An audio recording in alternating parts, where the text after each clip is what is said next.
What's up, y'all? It's your boy Roz here with Perceiver Culture Blog, and today I'm doing a review of the new Karate Kid movie starring Will Smith's son. Whatever his name is it Jaden or JR? Whatever the dude name is, Jaden Smith. And I like this movie. Recommend this movie. Number one, we talk about Jaden's acting. Now, Jaden, like his father, is not a great actor. He has some funny one-liners, facial expressions. He's funny. But as far as his acting ability, he's like his father. Not a great actor. Like Will Smith fans, of course, are going to be offended by that. I've never respected his acting. I loved him on The Fresh Prince. Loved him in various movies, but as far as a great actor, Will Smith is not it. And his son is the same way. But does he fit the role? Yes.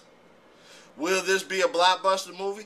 Yes. And I predict this movie by end of the year will be $100 million movie.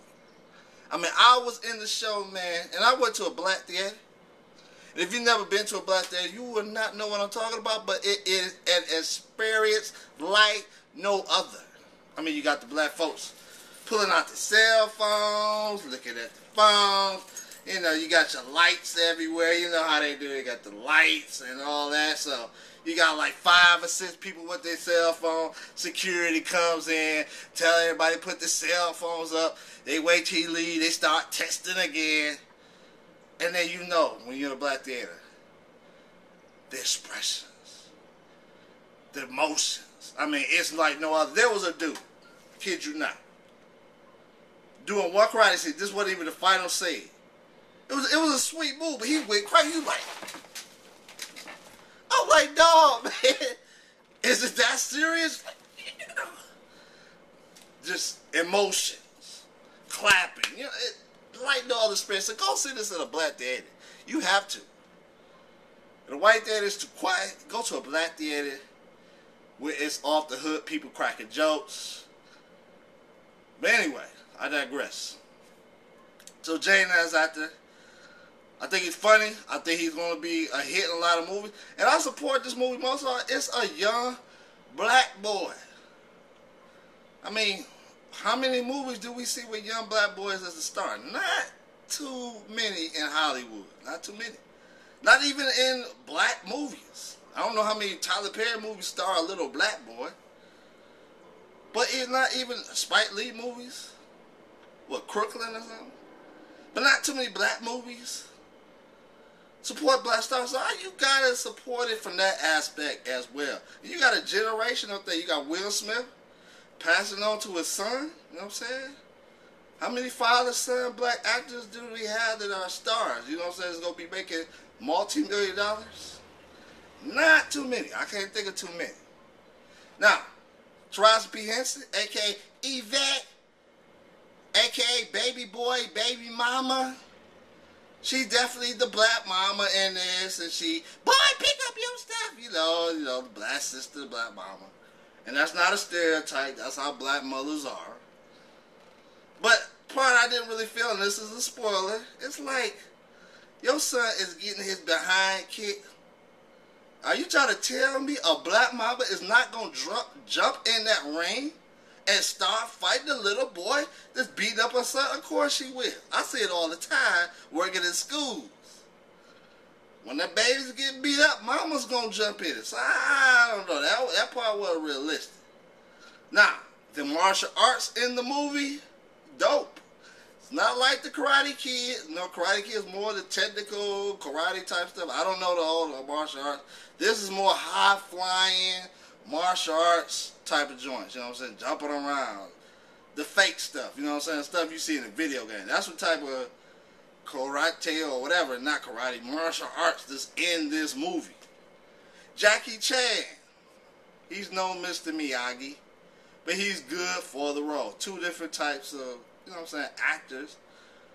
Mr. Miyagi comes out like the old wise man, whereas Jackie Chan's like this old dude, but he doesn't have that old wise man feel to him. So in that sense. But I think he's good for the role. They should have chosen him. I mean, he has the little comedic stuff. You know how he does the comedic karate stuff. You see it in his older Jackie Chan movies. You see it a little bit in Rush Hour.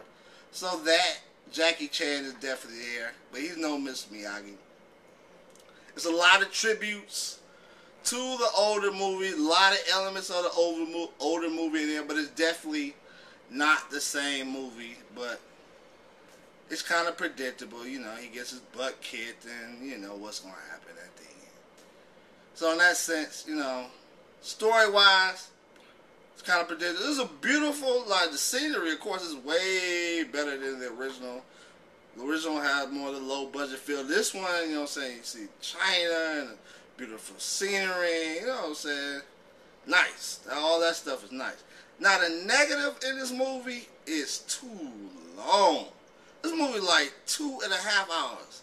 Went in at 5:30, didn't get out to about 8 o'clock. So, come on, that's too long. Especially for kids, you know what I'm saying? It's gonna hold their attention, but still, it's too long. You know what I'm saying? If this was an hour and a half, this one of the kind of movies you would want to see again. This, now, I had to feel like, well, I'll wait till it come on video before I see it again. I don't want to go back to the show and sit another 2.5 hours. That's the Avatar type stuff, man. So, in that sense, man, that's like one of the big drawbacks. The Chinese, you know what I'm saying, the villains, you didn't really feel it as much because they didn't really speak English, you know what I'm saying, too well. So you didn't really feel it as much because you didn't really connect to them. I mean, they were funny and stuff like that. They kicked butt, but it didn't have that same feel as the Americans. So that was one of the drawbacks. I wish that the little Chinese kids could have spoke, you know what I'm saying, English. Maybe you would have felt it better, but it was still good. The little girl he's with, you know what I'm saying, she's good. She's a good actress. Now some of the people, man, they kind of mean. There's a part, this is a spoiler, where she's dancing and stuff. It was killing, you know what I'm saying, the teacher to call her a little freak. I mean, her dance was a little, you know what I'm saying, I didn't expect that from her. I wouldn't go as far as to call her a little freak. She's like 11 years old, man. Not that they aren't little 11-year-old freaks, they are, but still, come on, man. It was funny, but still. Last scene in the movie was good, man. Of course, it wasn't the cream, wasn't as good as that, but it was still good. It was a good ending. And I'll look forward to a part 2. Hopefully, it's my part 2. I think that has Taraji P. Henson to lose her job. He comes back to Detroit. You know what I'm saying? He starts fighting in the streets of Detroit. They'll be banging, man. Go to school and fight. It's a real street fight. Karate versus street fight. You know what I'm saying? So yeah, man. Holler at Will Smith. That's a good idea, man. To get that going. This is your boy Ross here with Proceed with Caution Blog. I give the movie Twitter B and a B+. Good movie, good remake. It does not suck like Kobe. And I'm out.